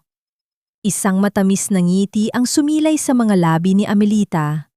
"Vegan. Oo, anak. Doon ko gustong makita ang huling paglubog ng araw. Doon sa bahay kung saan narinig ang unang tawa mo." Ngunit sa gitna ng kanilang pagpaplano para sa hinaharap, pumasok si Maya sa silid. Dahan-dahang lumapit ang bata. Bit-bit ang isang maliit na rosas na gawa sa papel na itinupi niya habang naghihintay sa labas. Lola, ito po! Para maganda ang kwarto nyo. Ang sabi ni Maya habang inilalagay ang papel na bulaklak sa gilid ng una ni Amelita. Papa said we are going back to your big house. Can I sleep beside you po? Oo, apo. Hihintayin ko kayo doon. Sagot ni Amelita habang hinahawakan ang maliit na kamay ni Maya. Sa kabila ng kapayapaang ito, alam ni Severino na ang bawat sandali ay isang pakikipagkarera sa tadhana. Ang mga doktor ay nagbigay lamang ng ilang araw o marahil ay ilang oras na lamang. Ang bawat pagpikit ng mga mata ni Amelita ay tila isang banta ng tuluyang pagpapaalam. Nang dumating ang gabi, habang mahimbing na natutulog si Maya sa sofa, nanatiling gising si Severino. Nakikinig siya sa bawat hininga ng kanyang ina, tila ba kung hihinto siya sa pakikinig, ay hihinto rin ang buhay nito. Maya-maya pa, naramdaman niya ang marahang paghigpit ng hawak ni Amelita sa kanyang kamay. Anak, may isang hiling pa ako. Bulong ni Amelita, ang kanyang mga mata ay nakatitig ng malalim sa mga mata ni Severino. Kahit ano ma, ibibigay ko lahat. Sagot ni Severino, ang Casa Esperanza. Huwag mo lang itong gawing bahay natin. Ang sabi ni Amelita, habang ang bawat salita niya ay tila may kasamang huling lakas. Gawin mo itong tahanan para sa mga inang tulad ko. Iyong mga walang matuluyan. Iyong mga nalimutan na ng kanilang mga anak. Gusto kong doon sila makaramdam ng pagmamahal na naramdaman ko sa iyo ngayon. Napatigil si Severino. Ang hiling ng kanyang ina ay hindi tungkol sa sarili nitong ginhawa, kundi tungkol sa pagbibigay sa iba. Isang huling sakripisyo, isang huling pag-ibig. Tumanggo si Severino, ang kanyang mga luha ay muling pumatak. Pangako ma, gagawin ko. Ang Casa Esperanza ay magiging tahanan ni Ina. Sa labas ng bintana, ang mga bituin sa vegan ay tila dahan-dahang naglalaho dahil sa papalapit na bukang liwayway. Ngunit sa loob ng silid, isang kakaibang liwanag ang tila bumabalot kay Amelita. Ang kanyang paghinga ay dahan-dahang naging mababaw, tila isang kandilang paubos na ang mitsa, dahan-dahan, mapayapa at puno ng pag-asa. Biglang bumukas ang pinto at pumasok ang nurse na may dalang seryosong mukha. Tumingin ito sa monitor at pagkatapos ay kay Severino. Ang katahimikan ay naging mas mabigat kaysa sa anumang salita. Sir, kailangan na nating ihanda ang transportasyon para sa vegan kung nais ninyong doon niya maabutan ang huling sandali. Mahinang sabi ng nurse. Napakapit ng mahigpit si Severino sa kamay ni Amelita. Ang huling sayaw ng pag-asa ay nagsisimula na at ang kalsada patungo sa vegan ay tila isang landas patungo sa isang masakit ngunit banal na wakas. Ang kalsada patungo sa vegan ay tila isang mahaba at tahimik na panalangin. Sa loob ng ambulansya, ang tanging naririnig ay ang mahinang ugong ng makina at ang ritmikong pag-angat ng dibdib ni Amelita sa tulong ng oxygen tank. Nakahawak si Severino sa kamay ng ina, hindi bumibitaw. Tila ba ang kanyang higpit ang tanging tali na pumipigil sa kaluluwa nito na tuluyang lumipad. Pagpasok ng sasakyan sa mga kalsadang gawa sa bato ng Calle Crisologo, ang sikat ng araw sa hapon ay kulay ginto, nagbibigay ng isang mapait ngunit magandang pamamaalam sa lungsod na saksi sa lahat ng kanilang pait at ligaya. Nang marating nila ang Casa Esperanza, ang amoy ng lumang kahoy at ang samyo ng mga bulaklak sa bakuran ang sumalubong sa kanila. Binuhat ni Severino ang kanyang ina, hindi na ito mabigat, tila ba ang katawan ni Amelita ay naging kasing gaan na ng isang tuyong dahon. Inilapag niya ang ina sa kanyang sariling silid, sa kama kung saan ito nang-arap at nagtiis ng maraming taon. Ma, Nandito na tayo. Nandito na tayo sa bahay. Bulong ni Severino habang dahan-dahang tinatanggal ang oxygen mask ni Amelita sa hiling na rin ng matanda. Gusto ni Amelita na malayang malanghap ang hangin ng vegan sa huling pagkakataon. Dahan-dahang imulat ni Amelita ang kanyang mga mata. Ang kanyang paningin ay malabo na. Ngunit ang pamilyar na amoy ng Casa Esperanza ay nagbigay sa kanya ng isang payapang ngiti. Tumingin siya sa bintana kung saan ang araw ay dahan-dahan nang lumulubog, nagpipinta ng kulay kahel at lila sa langit. Severino, ang ganda ng hapon! Ang boses ni Amelita ay halos hindi na marinig. Tila isang mahinang bulong ng hangin sa mga dahon. Salamat. Salamat dahil iwinuwi mo ako. Huwag kang magpasalamat, Ma. Ako ang dapat humingi ng tawad sa lahat. Sagot ni Severino. Ang kanyang boses ay gumaralgal habang lumuluhod siya sa tabi ng kama. Hinawakan ni Amelita ang kamay ng anak at dahan-dahang iginiit ang isang maliit na bagay sa palad nito. Isang lumang panyo na may burda ng pangalan ni Severino, ang panyong ginamit niya noong bata pa siya, na itinago ni Amelita sa loob ng mahigit 3 dekada. Ang panyo ay amoy luma, amoy kalinga, at amoy na isang inang hindi kailanman bumitaw kahit na siya ay tinalikuran. Sa bawat himaymay ng tela, naroon ang bawat dalangin ni Amelita para sa kaligtasan ng kanyang iyas. Anak, makinig ka sa akin, ani Amelita, habang ang kanyang mga mata ay nagsisimula ng lumamlam. Huwag kang magtanim ng galit kay Lisandra. Ang pot ay isang mabigat na bagahe na sisira sa puso mo. Pakawalan mo siya. Hindi para sa kanya, kundi para sa kapayapaan mo at ni Maya. Maging mabuting ama ka, tulad ng pagiging mabuting anak mo ngayon. Ma, huwag mo namang sabihin yan. Marami pa tayong gagawin. Pagmamakaawa ni Severino habang isinusubsob niya ang kanyang mukha sa kamay ng ina. Tapos na ang misyon ko, Severino. Bulong ni Amelita habang ang kanyang paghinga ay dahan-dahan nang naging mababaw. Nakita ko na ang anak ko. Nakabalik na ang leyon ko sa kanyang tahanan. Masaya na ako. Napakamasaya. Dahan-dahang ipinikit ni Amelita ang kanyang mga mata. Ang kanyang huling hininga ay naging isang marahang buntong hininga ng kaginhawaan. Ang mahigpit na hawak niya sa kamay ni Severino ay dahan-dahang lumuwag hanggang sa ang kanyang mga daliri ay tuluyan ng bumitaw. Ang katahimikan sa loob ng Casa Esperanza ay naging mas malalim. Tila ba ang mismong mansyon ay nagluluksa sa pagkawala ng kanyang tunay na reyna. Ma! Ma! Ang sigaw ni Severino, ngunit ang tanging sumagot ay ang tunog ng hangin sa labas at ang malayo at malungkot na huni ng mga kuliglig. Niyakap ni Severino ang malamig ng katawan ng ina. Ang kanyang hagulgol ay hindi naging malakas, kundi isang tahimik na panginginig ng buong katawan. Isang pagdadalamhati na tila wawasak sa kanyang kaluluwa. Sa pintuan, nakatayo sina Maya at Don Esteban. Ang kanilang mga luha ay tahimik ding dumadaloy habang pinapanood ang isang lalaking pilit na ibinabalik ang buhay sa inang wala na.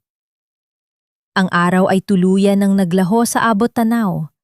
Iniwan ang vegan sa ilalim ng kumot ng gabi. Ngunit sa loob ng Casa Esperanza, isang bagong uri ng liwanag ang tila nagsimulang sumibol. Isang liwanag na hindi nanggagaling sa kuryente, kundi sa isang matinding pangako na itinanim sa puso ng isang anak. Inayos ni Severino ang kumot ng kanyang ina at hinalikan ang noo nito sa huling pagkakataon. Tumingin siya sa krusipisong kahoy na nakapatong sa tabi ng higaan. Pangako, Ma. Bulong ni Severino sa katahimikan. Ang Casa Esperanza ay hindi na kailanman magiging abandonado. Ito ang magiging kanlungan ng lahat ng inang tulad mo. Hinding-hindi ka malilimutan. Ang huling sandali ni Doña Amelita ay hindi naging isang trahedya, kundi isang banal na pagtawid. Ang kanyang pag-alis ay nag-iwan ng isang butas sa puso ni Severino. Ngunit ang butas na iyon ang magiging pintuan para sa libu-libong iba pang mga ina na nangangailangan ng pagkalinga. May isang taon na ang lumipas. Ang bawat kalsadang gawa sa bato sa Vigan ay nanatiling saksi sa paglipas ng panahon. Ngunit sa loob ng mga pader ng Casa Esperanza, ang hangin ay hindi na amoy alikabok at kalungkutan. Sa halip, ang mansyon ay nababalot ngayon ng samyo ng bagong luto na empanada, ang halimuyak ng mga sariwang bulaklak ng gumamela, at ang pinakamahalaga sa lahat, ang tunog ng mga tawanan na tila mga musikang nagpapagaling sa bawat sugat ng nakaraan. Sa tapat ng malaking pintuan, isang bagong karatula na gawa sa makintab na nara ang nakasabit. Tahanan ni Ina. Ito na ang katuparan ng huling pangako ni Severino. Ang Casa Esperanza ay hindi na isang malamig na monumento ng yaman, kundi isang kanlungan para sa 20 matatandang babae na inabandona ng kanilang mga pamilya. Dito, bawat isa sa kanila ay tinatawag na ina. Bawat isa sa kanila ay binibigyan ng dangal, kalinga, at pagmamahal na ipinagkait sa kanila ng mundo. Naglalakad si Severino sa malawak na hardin, hindi na suot ang kanyang mamahaling Amerikana, kundi isang simpleng barong na koton. Ang kanyang mukha ay wala na ang bakas ng pagmamadali at stress mula sa mundo ng negosyo. Huminto siya sa isang lamesa kung saan nakaupo ang isang matandang babae na abalang nagtatahi. Inang Maria, huwag niyo pong masyadong pagurin ang inyong mga mata. Ang paalala ni Severino, ang kanyang boses ay puno ng lambing habang dahan-dahan niyang inilalapag ang isang tasa ng mainit na kape sa tabi nito. Salamat, Severino. Napakabuti mong anak. Ang sagot ng matanda habang nakangiti. Sa bawat pasalamat na naririnig ni Severino mula sa mga inang ito, nararamdaman niya ang haplos ng kanyang sariling ina mula sa langit. Hindi na siya ang lalaking uhaw sa kapangyarihan. Siya na ngayon ang tagapangalaga ng mga pusong sugatan.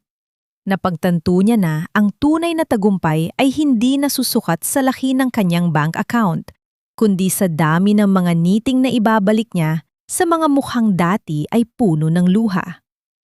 Si Maya ay tumatakbo sa bakuran, kalaro ang mga apo ng mga tauhan sa bahay. Ang bata ay lumaking may pagmamahal sa kanyang pinagmulan, malayo sa lason ng materyalismo na pilit na itinanim sa kanya noon. Malaya siyang nakakapagmano sa bawat matandang nadadaanan niya, dala ang paggalang at tila naging pundasyon na ng kanyang pagkatao. Samantala, sa isang maliit at madilim na apartment sa Manila, nakaupo si Lisandra sa harap ng isang tumpok ng mga bayarin. Ang kanyang mga alahas ay naisang lana, ang kanyang mga mamahaling bag ay naibenta na para lamang may pambayad sa upa. Wala na ang kanyang mga kaibigan, wala na ang kanyang mga koneksyon, maging ang kanyang sariling ina ay tinalikuran siya, nang malamang wala na siyang maibibigay na pera. Ito ang kanyang karma, ang mabuhay sa gitna ng katahimikan at kawalan. Tinitikman ang pait ng pag-iisa na dati ay ipinaranas niya kay Amelita. Nakablock na ang kanyang numero kay Severino at ang tanging balita na natatanggap niya ay ang tagumpay ng tahanan ni Ina mula sa telebisyon na tila isang palagiang sampal sa kanyang konsensya. Bumalik si Severino sa loob ng mansyon at huminto sa harap ng altar ng pamilya. Doon, sa gitna ng mga kandila, nakalagay ang krusipisong kahoy at ang lumang panyo ni Amelita. Nakatitig sa kanya ang larawan ng kanyang ina, nakangiti, payapa, at tila binabasbasan ang bawat sulok ng bahay. Ma, payapa na po ang lahat! Bulong ni Severino habang nag-aalay ng isang tahimik na panalangin. Pinatawad ko na ang sarili ko. Pinatawad ko na rin si Lisandra. dahil alam kong iyon ang gusto nyo. Ngayon, ang Casa Esperanza ay hindi na lang bahay natin. Ito ay naging tahanan na ng lahat. Isang marahang ihip ng hangin ang pumasok sa bintanang kapis, dahan-dahang pinasayaw ang apoy ng mga kandila. Para kay Severino, iyon ang sagot ng kanyang ina. Isang pagpapatunay na sa kabila ng kamatayan, ang pag-ibig ng isang ina ay hinding-hindi namamatay. Ito ay nagpapatuloy sa bawat tasang kape na ibinibigay, sa bawat yakap na ipinaparamdam, at sa bawat sakripisyong ginagawa para sa kapakanan ng iba. Ang kwento ng Casa Esperanza ay nagtapos hindi sa isang libing, kundi sa isang pagsilang, ang pagsilang ng isang bagong pag-asa na magpapaalala sa mundo na ang pinakamalaking yaman na maaring ariin ng isang tao ay ang pagkakataong makapagsilbi at makapagmahal ng walang hinihintay na kapalit. Sa waling pagkakataon, tiningnan ni Severino ang papalubog na araw sa vegan. Mumiti siya dahil alam niyang sa bawat bukang liwayway, ang pag-ibig ni Doña Amelita ay muling magliliwanag sa tahanan ni Ina.